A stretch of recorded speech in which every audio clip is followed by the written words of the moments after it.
Alright, for a little while I've been wanting to kind of go on to the next adventure of the whole Writing from the Trenches series that I've been doing.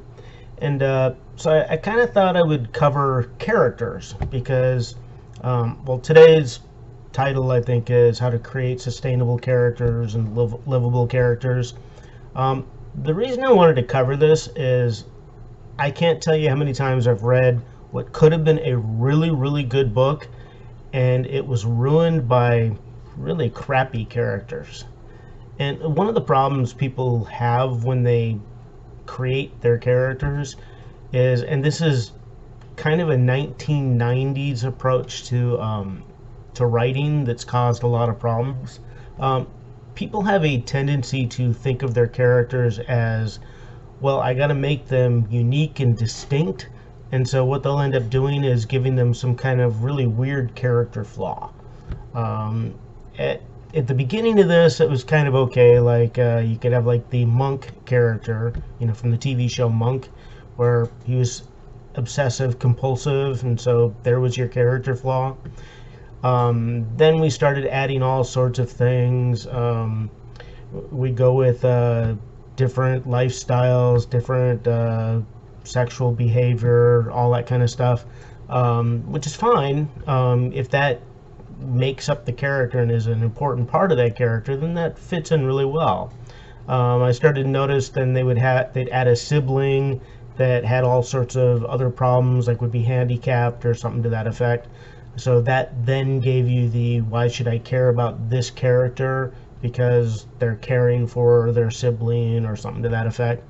Then it started kind of going off the rails, where we started seeing characters, like missing a leg because they couldn't come up with anything else, so let's just make them disabled in some way. They started adding limps, all sorts of kind of weird things to make a character stand out from other characters. And that's fine, but that's not characterization. That's just character quirks or character manifestations that make them unique, not necessarily a character. So a lot of writers get the idea that, okay, as long as I have, well, first I'm going to come up with a plot, then I'm going to come up with a story, then I need an intro, and obviously I have like a conclusion in the back of my mind, and then I'm going to sit down and start writing a story. So their entire characterization is, I'm going to make this guy's name Bob, and Bob is going to do all sorts of weird things. I'm reminded of the very famous story that's told in a classic movie called Throw Mama from the Train, where Danny DeVito is explaining to Billy Crystal, who's a adjunct at night, teaching adjunct college professor who's teaching creative writing, and Danny DeVito is one of the students in his classes. And so Danny DeVito comes to him and he's got this great idea for a story, and he explains it to him by saying, a man with a hat kills another man with a hat. And right from there you realize we're going to have all sorts of problems with everything going forward here. That's kind of the mentality a lot of people put forth when they're actually trying to create a character. There's a book I read a long time ago. Well, before I actually get into that, when I wrote my first novel, which is Innocent Until Proven Guilty, I think I accidentally mentioned it was another book when I was first talking about my books. Memory goes bad, that's a character quirk of mine that should make me very interesting for a story. Anyway, so my very first novel was Innocent Until Proven Guilty, the first published novel. And I had the idea for this. I sat down, started writing it, and I was fine with it. My characters, I think, were perfect. People who have read the book loved my characters and told me they really enjoyed it. Well, those characters were kind of ingrained in my mind long before I sat down to write the novel. Years I sat and thought of the different characters that were coming into this. I wasn't designing them from scratch, but they kind of appeared in my mind and just told me, I'm in your story. And then I wrote it. And so anyway, it turned out pretty well. My characters were all kind of unique and all had all sorts of problems that kind of matched into them. After that, I started writing my second novel, which was, I mentioned, and I was correct in the last one, which was Loser, which ended up becoming Leader of the Losers. And my characters, I didn't have that same liberty because they weren't buried in the back of my mind for years and years. So I had to create this one pretty much from scratch. And so the way I did that was I first read another book. Well, I read a whole bunch of different books on creative writing and all that. And one of the ones I came across was a book by, and I have to always look at his name because I can never remember it off the top of my head, but it's Fiction is Folks by Robert Newton Peck, which I highly recommend. I was just looking for it recently to see if it's actually still out there, because I don't have my copy anymore because I've moved so many times that I've pretty much lost everything that I've ever had since day one. Kept a few things, but not too many of them. I moved back from Korea at one point and pretty much got rid of everything.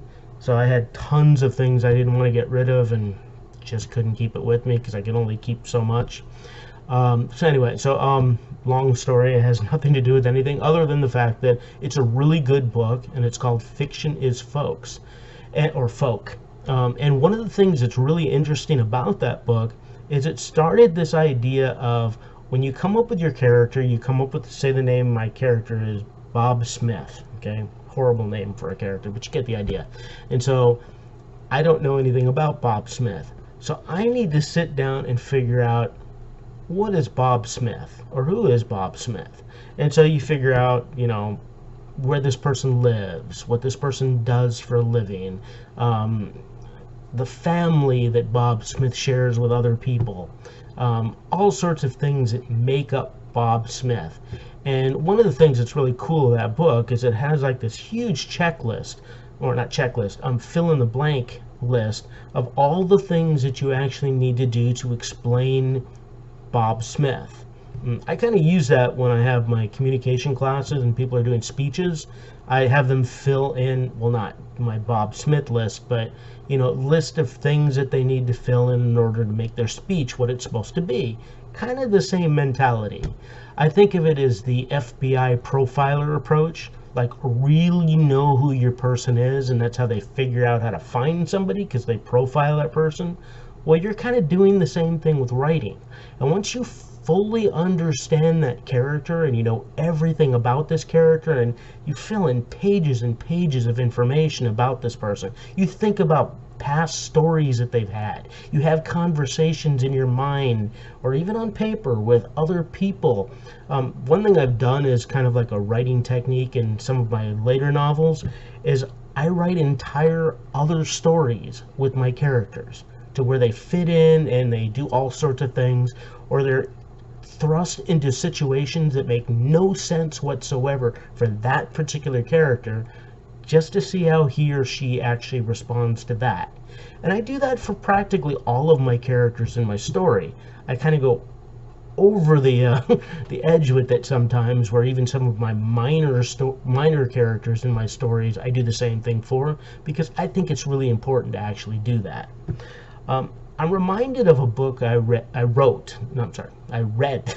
I did not write this one. That I read a long time ago by James A. Michener. He's kind of fallen out of favor these days, and all sorts of other reasons, plus the fact that he passed away some years back. But he used to write these books which were literally about a place. Like he wrote a book called Texas. So it's all about the ideas of everything behind the ideas of Texas, and he would cover like entire swaths of history that would make it really, really interesting. Like one thing I used to laugh about his books is he would start off the book with like the creation of the universe and then kind of go on from there, and that part would seem really ridiculous. Like he'd have like, you know, fights between dinosaurs, and I'm like, what does this have to do with Colorado? Like, because that was like one of his other books. But one of the books he wrote that I really love still to this day, and I've read it a couple of times, is a book called Poland. And it's all about the magnates and all the people who are like in charge of that area. But he creates fictional stories of these three families and follows them all throughout time. One of the things he does in this story that I always found was really fascinating, and at the time I read it, I did not like it, and I will admit it. So there's this bear, this donkey, and I honestly think it's a dog or a wolf. I don't remember what the last one is because it's been quite a while since I've read this, but I remember this part of it distinctly. And so he would tell the story of kind of what's going on in their real lives of the real people, the people living in Poland at that time. And these were, bourgeois families, some, high royalty and all that. But this royalty family had these three animals as pets. And they were always, and the stories that Mishner would tell about these three pets used to drive me nuts. Because I'd sit there and go, I don't care. Why are you wasting my time with these three animals?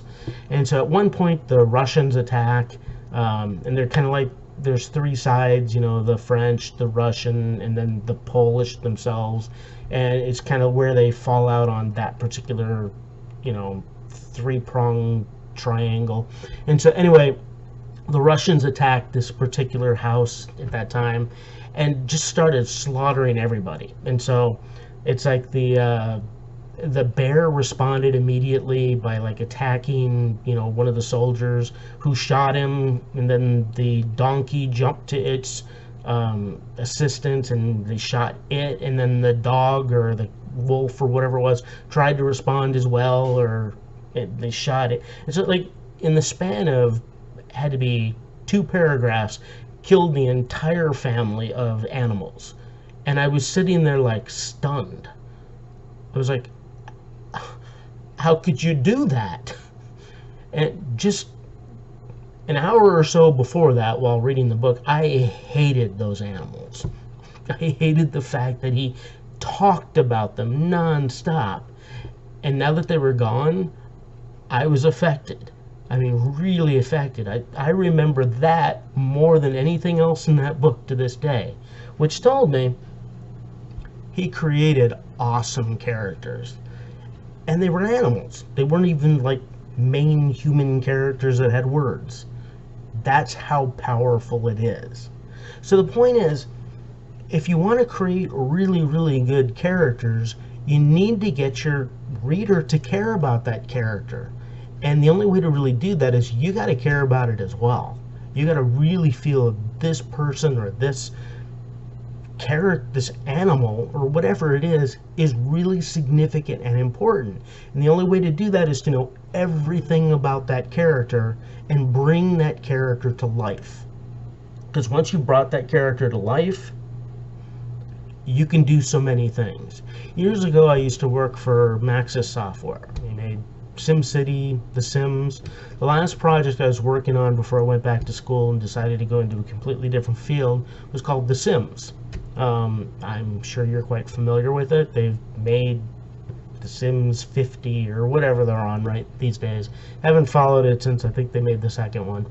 But in the game, and this is kind of how I think of writing with characters, is you create a character. And that character is, you're creating the whole life for it, and you're going to just keep building it up. Now imagine doing that. You create your perfect character. Then you create another one over here, completely different than this character over here. This character A has been living his or her life a certain way, going to school, becoming a medical doctor, doing all these sorts of things. The other one has been an attorney, okay, and did all those kinds of things, and you fill in all those details. And say you got a third one that's basically just a common thief, and he or she has been robbing houses or jewelry or whatever it is that common thief happens to do, or maybe it's a great thief, whatever. And so at one point, that thief decides to rob one of their houses, and for some reason, the other character happens to be visiting on that particular day. They're all together for the first time, have never met each other. They're in completely unfamiliar circumstances, except for obviously the one person who actually lives there, or you can put them all in three people into a different place, and so they all have to react having never met each other before. That interaction is what you do as a writer. And so that's how you mix all these people together, but you mix real people. You don't mix just random cardboard character A, cardboard character B, cardboard character C. You get the idea. Or one really good character and two cardboard characters. You have real people who respond in specific ways. And you think about it. What would happen if that person was stuck in this situation? How would he or she react? That's how you build believable characters. And that's what you need to do if you want to build a sustaining story.